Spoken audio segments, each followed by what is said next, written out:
दिव्य चुपर धाम से आप लोगों के बीच हूँ। सबसे पहले हम भगवान नागराज का जयकारा करेंगे।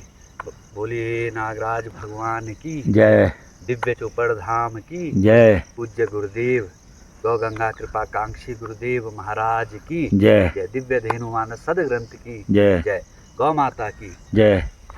इष्ट देवता की जय। कुल देवता की जय। भगवती माँ की जय। जगदम्बा माँ की जय। जय। जय सभी पहाड़ के सभी देवी देवताओं की जय। जय तो हो। देखो आज दोस्तों एक सुंदर सा टॉपिक है। तो सबसे पहले हम विचार आता है कि हर जगह यह डिस्कशन होता है कि सृष्टि की रचना कैसे हुई होगी। तो देखो ये बहुत ही क्वेश्चन है, विलक्षण क्वेश्चन है। हम सब हिंदू मान्यताओं में जो सनातन मान्यता है उनमें माना जाता है कि ब्रह्मा जी जो सृष्टि के निर्माता हैं, भगवान विष्णु जो हैं सृष्टि के पालक हैं, और भगवान शिव शंकर जिन्हें कहते हैं, रुद्र जिन्हें कहते हैं, वो संहारक है। तो उसको देखो बहुत साधारण शब्दों में हम समझेंगे। तो देखो यह एक परम पिता जो एक ही थे, उनके द्वारा एक खेल खेला गया और वह खेल स्वरूपी या समस्त सृष्टि है। आप बोलोगे कैसे? परम पिता जब अकेले ही निराकार थे तो उनको संकल्प हुआ कि मैं एक से बहुत हो जाता हूँ, एको हम बहुश्यामी। और उन्होंने यह संकल्प लिया और एक से अनेकों योनियों के रूप में भगवान जो हैं सदाशिव शिव ब्रह्म जिनको कहते हैं वह प्रकट हो गए। लेकिन अब हम जब बात करें कि भाई ब्रह्मा विष्णु और जो रुद्र जिन्हें कहते हैं वास्तव में हैं कौन, तो सोचिए आपकी सृष्टि का उदय हर रोज हो रहा है। जिस समय ही आप अपनी आंखें खोलते हो तो आपके लिए सृष्टि का उदय होता है। आप कहोगे ऐसा कैसे बोल रहे हो? तो देखो सृष्टि का उदय जैसे ही हमारी आंख खुलती है तो मन रूपी ब्रह्मा, जो मन है हमारा वह ब्रह्मा है, क्योंकि वह मन ही इंद्रियों का जो है राजा है। और इन इंद्रियों की सहायता से मन हमें जो भी हमें चराचर जगत में दिख रहा है वह दिखाता है। मतलब वास्तव में यह मन है जिसके कारण ही हमें ये सृष्टि दिखाई दे रही है। आप कल्पना करो अगर यह मन ना हो और यह इंद्रियां ना हो तो हमारे लिए सृष्टि का अस्तित्व भी समाप्त हो जाएगा। तो यह एक तथ्य तो ये बोलते हैं कि सृष्टि करोड़ों वर्ष पूर्व हुई, लेकिन साधारण सी बात है प्रत्येक व्यक्ति की सृष्टि रोज जब आँख खुलने पे पुनः शुरू हो जाती है, क्योंकि मन रूपी ब्रह्मा जैसे ही इंद्रियों को अपने अधीन जो इंद्रियां हैं उनके द्वारा इस सृष्टि के जनक कहते हैं। अब विष्णु क्या है? तो विष्णु को आपने सुना है पालक, तो विष्णु है हमारी बुद्धि। जैसे ही मन रूपी जो ब्रह्मा है वह कामनाएं, जब मन उठते हैं हम हमारे दिन में 50 कामनाएं होती है, तो बुद्धि उन मन की जो कामनाएं हैं उनके पालन करने में लग जाती है। यानी हमारे शरीर का, इस ब्रह्मांड का जो भी पालन करती है वह बुद्धि रूपी भगवान विष्णु के रूप में होता है। यानी कि मनुष्य की जो बुद्धि है वह स्वयं विष्णु स्वरूपा है। और अब आते हैं रुद्र क्या है। अब आप देखो जो एक ब्रह्म है, एक ब्रह्म से ही अनेकों रूपों में विभक्त हो गए, अनेकों योनियां प्रकट हो गई। वो कैसे हुआ? वह अहंकार के कारण हुआ। आप कहोगे कैसे हो? तो देखो मुझ में और आप में क्या अंतर है? आप विचार करो, मुझ में और आप में क्या अंतर है? आप बोलोगे कि देखो लोग कि यह जो समस्त हमें स्ट्रक्चर दिख रहा है इसका क्या महत्व है? जो हमारा अहंकार है उसके कारण ही हम एक दूसरे से अलग हैं।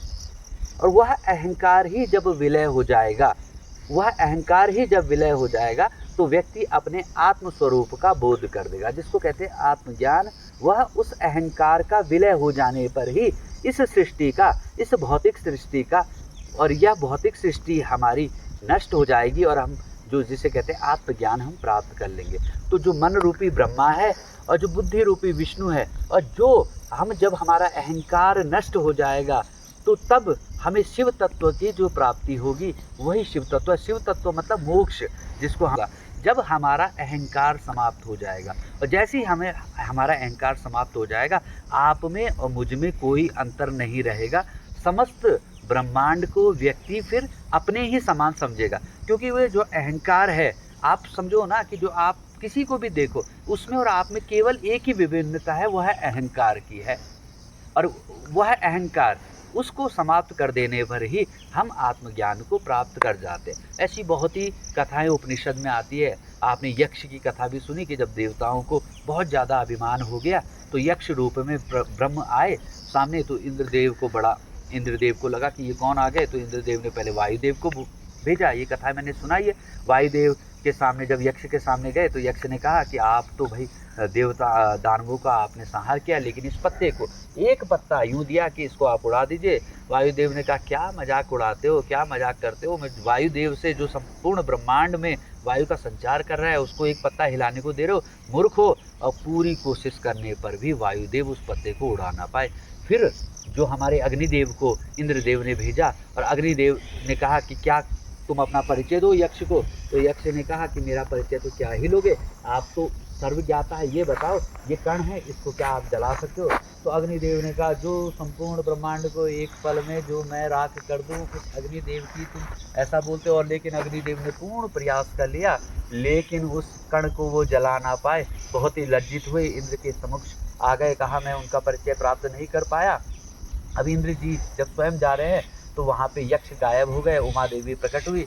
उमा देवी ने कहा हे देवताओं, तुम्हें अभिमान हो गया था दैत्यों को हरा के, तो तुम क्योंकि उनके प्रिय हो, क्योंकि तुम सद्कार्यों में लगे हो, सज्जन हो, ईश्वर की प्राप्ति में लगे हो, तो तुम्हारे अंदर अहंकार उदय हुआ। जैसे नारद जी के अंदर अहंकार उदय हुआ था तो ब्रह्म स्वयं आते हैं उस अहंकार को मिटाने। तो ब्रह्म आए थे कि भैया यह जो तुम कर रहे हो वो तुम नहीं कर रहे हो, ये सब करने वाला वही है, वही एक तत्व है जो सबके भीतर है। लेकिन तुम उसके मार्ग पे चलते हो तो तुम्हें जो भगवान कृष्ण अर्जुन को कहते हो कि भाई निमित्त मात्रम, तुम तो केवल निमित्त मात्र हो, तुम बस सर्वधर्म प्रत्याजे मामेकम शरणम व्रजा, तुम सबको धर्मों को त्याग के बस मेरी शरण में आ जाओ। यह मानो कि मैं कुछ नहीं कर रहा हूँ, जो कर रहे हैं वह परमात्मा कर रहे हैं, तो मैं तुम्हारा उद्धार कर दूंगा। तो यही है, इसी बात को आप समझो और आपको यही जीवन मिला है जिसमें आप उन्नति कर सकते हो। नहीं तो आपका 100 वर्ष का जीवन जो अनंत यात्रा, अनंत इन्फिनिटी यात्रा हमारी चल रही है, तो गणित आप लोग इतनी समझते हो, 100 का और इन्फिनिटी का कोई तुलना नहीं हो सकती। तो इस 100 में लेकिन आप उस अनंत के लिए काम कर सकते हो, उस अनंत से मुक्ति पा सकते हो। लेकिन इस 100 के ही चक्कर में रह जाओगे तो निरंतर भोग वासनाओं में लगे रहे, अभी तक भी लगे हैं, हमारा मन लगातार भोग भोगेगा और यह प्रकृति फिर हमें इसी योनियों के रूप में जन्म देगी। इसी देखो जंगल में अनेकों प्रकार की प्रजातियां हैं, घूम रही है, वह भी भोगों का भोग कर रही है, हम भी कर रहे हैं। लेकिन इस अपने जीवन काल में तुम कुछ भी परम सत्ता का अनुभव कर सकते हो। यही शुभकामनाएं, नमस्कार। और पूज्य गौधाम में जो गुरुदेव पूज्य गोपाल मणि जी का गौधाम है, पूज्य गुरुदेव की जो तपस्थली है, साधना स्थल है, जहाँ दिव्य देनु मानस सदग्रंथ की रचना हुई, दक्ष चंडी यज्ञ संपन्न हुआ। और बस इस स्थान में आप आओ, निश्चित रूप से आप अपने जो भी आपके आध्यात्मिक लक्ष्यों के पूर्ति कर पाओगे।